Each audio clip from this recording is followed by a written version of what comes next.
अपनों ने लूटा घरों में कहाँ दम था, मेरी कश्ती वहाँ डूबी जहाँ पानी कम था। ये लाइन सुनने में भले ही आपको थोड़ी फिल्मी लगे, लेकिन ये हकीकत है, स्पेशली लड़कियों के लिए। तो फ्रेंड, आज मैं आपके सामने एक ऐसी कहानी शेयर करने जा रही हूँ जिसको सुनने से ज़्यादा आपको समझने की ज़रूरत है, क्योंकि यह कहानी कहीं ना कहीं शायद अपनी हर लड़की की हो सकती है, आपकी हो सकती है, मेरी भी हो सकती है, या फिर आपने किसी के मुंह से सुना होगा, आपने अपने आसपास देखा होगा। तो चलिए मैं आपको इस कहानी के अंदर लेके चलती हूँ। और कहानी शुरू होती है एक ऐसी फैमिली से जिसमें 7 बच्चे और माँ बाप होते हैं। माँ बाप बेहद गरीब होते हैं और इसके बावजूद भी उन्हें अपने बच्चों पे बहुत अच्छी परवरिश की है, पढ़ाते हैं, लिखाते हैं, जैसा सभी माँ बाप करते हैं। पढ़ाने लिखाने के बाद उनकी शादी के बारे में सोचते हैं। ऐसा करते करते माँ बाप सभी बच्चों के बारे में सोचने लगते हैं। लेकिन इसमें से एक लड़की थी जिसके सपने कुछ अलग थे, वो दूसरों से ज़्यादा अलग सोचती थी। तो इस चीज़ को माँ बाप ने देख लिया था, तो वो भी उसकी पढ़ाई लिखाई में कोई कमी नहीं रखते थे। तो बच्ची ने भी अपनी मेहनत में कोई कमी नहीं रखती, वो दिन रात एक करके पढ़ती थी। तो सब बच्चों की शादी हो जाती है। अब शादी की बारी है, अब उसकी एज हो जाती है 22-23। तो आपको पता ही है, माँ बाप बूढ़े होने लगते हैं, इससे पहले वो अपने बच्चों को शादी करने के बारे में सोचते हैं। उसके सभी भाइयों बहनों की भी हो जाती है, उनके बारे में माँ बाप ने पहले ही सोच लिया था। अब इस लड़के की बारी आते, आप समझ रहे हो ना, मतलब शादी की बात चल रही होती है। सर उस लड़की की शादी तय हो जाती, अच्छे खानदान, अच्छा लड़का, सब कुछ अच्छा होता है। माँ बाप यही सोचकर शादी करते हैं, उस घर की कर देते हैं। और हम सभी को पता है, लोग जब शादी होती है तो लड़के और लड़कियों की शादी दोनों की लाइफ चेंज होती है शादी के बाद। लेकिन ज़्यादातर जो चेंज होती है वो लड़की की होती है, क्योंकि एक नई दुनिया होती है, नए लोग होते हैं, नया सफ़र होता है। तो उसकी ज़्यादा, क्योंकि ज़्यादा लोगों को जानती नहीं है, सब कुछ उनके लिए नया होता है। बहुत ज़्यादा आप किसी को अंदर से जान नहीं पाते। और शादी के बाद जब पहली बार गृहस्थी में वह कदम रखती है तो उससे बहुत ज़्यादा उम्मीदें रखी जाती है। और जब शादी होती है तो नई नवेली बहू आती है, तो वो सारे कामों को बहुत अच्छे से करती है, क्योंकि उसको पता है अगर वो काम अच्छे से करेगी तो खुश, सभी लोग उससे खुश रहेंगे, सभी लोग उसकी तारीफ करेंगे। फिर एक आदर्श बहू बनने की वो सब सब लड़कियां कोशिश करती है। और ये लड़की उस लड़की ने ये बखूबी जान लिया था कि ससुराल, सास ससुर की उसको अच्छे से इज्जत करनी है, उनका ध्यान रखना है, क्योंकि उसके संस्कार थे, उसके संस्कार अच्छे थे। और जैसा कि हम सभी देख रहे हैं, नई नई बहू का स्वागत बहुत अच्छे से होता है। उस लड़की का भी स्वागत अच्छे से हुआ, लेकिन इतने अच्छे से भी नहीं हुआ जितना उसने सोचा था। क्योंकि शादी के पहले दिन ही उसने ऐसा एहसास हो गया था, ऐसा फ़ील हो गया था कि उसमें कहीं न कहीं कुछ कमी है, या फिर उसके माँ-बाप ने कुछ देने में कमी कर दी। लेकिन इस बात को वह अब झूठ समझकर इग्नोर कर देती है और अपनी नई नवेली गृहस्थी में कदम रखती है। 3-4 दिन रिलेटिव होते हैं घर में, तो अच्छा हँसी-मज़ाक चलता है। उसके बाद आती है उसकी ज़िम्मेदारी निभाने की बारी। वो रोज़ सुबह 5 बजे उठ जाना, घर के सारे काम करना, इसके बाद नाश्ता, दोपहर का खाना, रात का खाना बनाते। यही सब करते-करते रात के 10-11 बज रहे थे। लड़की अपने कामों से फ्री हो पाती 11 बजे, मतलब 10-11 बजे। सुबह फिर उसको उठना, वही सब काम करना, ये डेली काम उसका डेली रूटीन बन गया था। और यही काम करते-करते इतना, मतलब जितना आसान लग रहा है ना सुनने में, इतना आसान हो नहीं पाता, क्योंकि उन सब कामों के बीच कहीं न कहीं उसे ऐसा एहसास हो रहा था कि शायद उसमें कहीं न कहीं कमी रह गई। उसने ये काम अच्छे से नहीं किया, ये काम अच्छे से नहीं किया, तो जिसकी वजह से लोग मुँह बना रहे हैं, उसके बारे में उल्टा-सिल्टा बोल रहे हैं। इसको यह नहीं आता, इसको खाना बनाना नहीं आता, इसको ये काम नहीं आता। लेकिन वो उन कामों को भी बखूबी निभाने की कोशिश कर रही थी जिसको उसने अपने घर में नहीं किए थे, क्योंकि वह एक होनहार थी, पढ़ने-लिखने में अच्छी थी।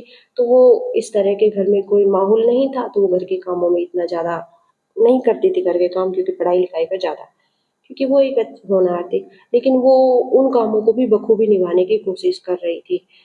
लेकिन वो लोग खुश नहीं हो रहे थे, तो वो सोच रही थी मुझ में शायद कहीं कमी रह गई। क्या मैं अच्छे से काम नहीं कर पा रही हूँ, या फिर मैं किसी को खुश नहीं कर पा रही हूँ। तो शुरू-शुरू में उसने इस बात का ज़िक्र अपने हस्बैंड से भी नहीं किया। उसको लगता था कि कहीं हस्बैंड उसके ज़िक्र करूँगी तो मेरे पति कुछ मेरे बारे में ही उल्टा ना सोचने लग जाए, या नहीं सोचने लगे, घर में आते ही बवाल शुरू कर दिया। शायद उस इसको इन सब चीज़ें पसंद नहीं आ रही है या एडजस्ट में कोई दिक्कत आ रही है। ये सारी बातें वो अपने मायके में भी नहीं बताती, फिर वो बेचारी करे तो करे क्या? तो फिर उसने सोचा कि मैं इस बारे में अपने हस्बैंड से बात करूँगी और वो ज़रूर कुछ ना कुछ मेरे बारे में हल निकालेंगे, जिससे ये कि मेरे लिए घर थोड़ी हेल्प हो जाएगी और मेरे लिए ये थोड़े से काम आसान होंगे। जो ये लोग बातें बना रहे हैं शायद वो बातें बनाना बंद कर दें, यही सोच के वो अपने हस्बैंड के पास जाती है और अपनी बातें बताती है। आज मेरे साथ ये हुआ, आज मेरे साथ वो हुआ, जैसा कि सभी पत्नियाँ करती है। अपने पति से यही उम्मीद रखती है कि अगर हम अपनी बातें बताएँगे तो पति हमारी बातें सुनेंगे, समझेंगे और अगर मुझे कहीं प्रॉब्लम आ रही है तो मेरा साथ भी देंगे। लेकिन होता इसका उल्टा है।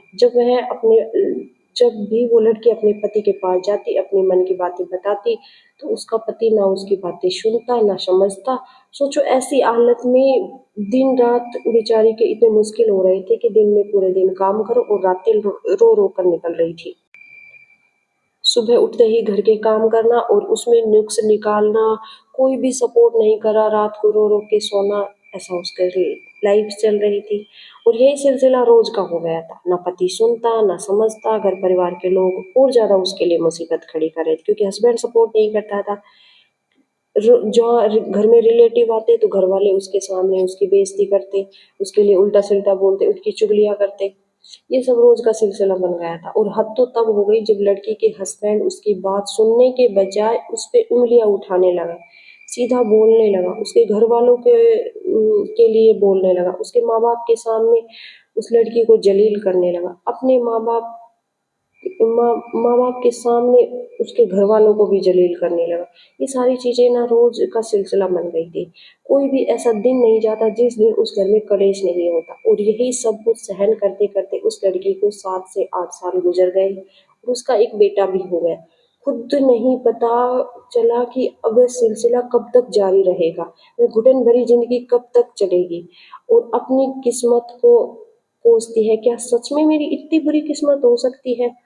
तो उसको इस तरह का नसीब मिला, इस तरह उसके साथ में होता है, हर रोज होता है। मैं अपनी बातें किसी को बता नहीं सकती, समझा नहीं सकती, क्योंकि ये समाज एक ऐसी चीज है जिसको आप चाह के भी इग्नोर नहीं कर सकते। आप समाज में रहते हो, अगर आप में बहुत हिम्मत है, बहुत स्ट्रांग हो, अगर आप में साहस है तो आप इन चीज़ों के खिलाफ लड़ सकते हो, लड़ सकते हो तो आप लड़ो और आप उठो। आप इन सब चीज़ों की शिकायतें करो, बट शायद उस लड़की में इतनी हिम्मत नहीं थी कि वह इन सब चीज़ों का सामना कर पाए, समाज के सामने बोल पाए। और इसके जैसी ना जाने कितनी लड़कियां जो अभी भी इस समाज में इस तरह की ज़िंदगी जी रही है। आपने इस कहानी को बहुत अच्छे से सुना होगा और मुझे लगता है कि आपने बहुत अच्छे से समझा भी होगा। शायद ये किसी न किसी की कहानी भी हो सकती है, आपकी भी हो सकती है, मेरी भी हो सकती है।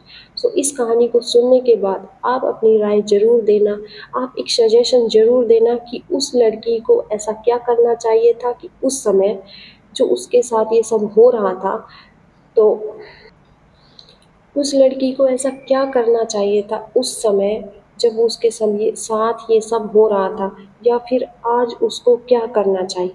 आप कमेंट में एक अच्छा सजेशन ज़रूर देना, जिससे कि वो अपनी एक बेहतर लाइफ या बेहतर ज़िंदगी जी सके।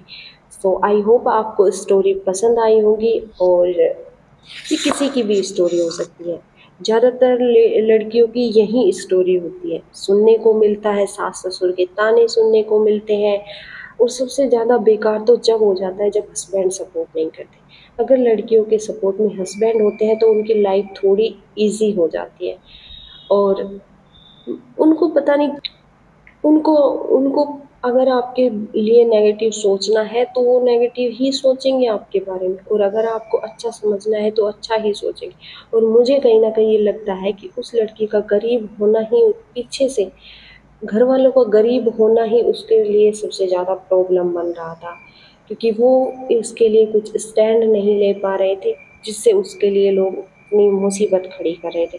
अगर उसके घर वाले थोड़े पैसे वाले होते या थोड़े अमीर होते तो शायद उस लड़की के लिए इतनी मुसीबत नहीं हो पाती, क्योंकि वो होनहार थी, पढ़ाई में भी इंटेलिजेंट थी, हर काम में अच्छे से बखूबी बेचारी करने की कोशिश भी करती थी और करती भी थी, लेकिन फिर भी उनको उसके काम में नुक्स निकालना और उसको बुरा भला कहना, तो मुझे तो कहीं न कहीं लगता है कि उसके माँ-बाप गरीब हो रहे थे, इसलिए ये सब कुछ हो रहा था। तो मिलते हैं नेक्स्ट वीडियो में, तब तक के लिए आप अपने ध्यान रखिए और अच्छे से अपने जो भी आप कर रहे हैं, वो करते रहिए। Thank you.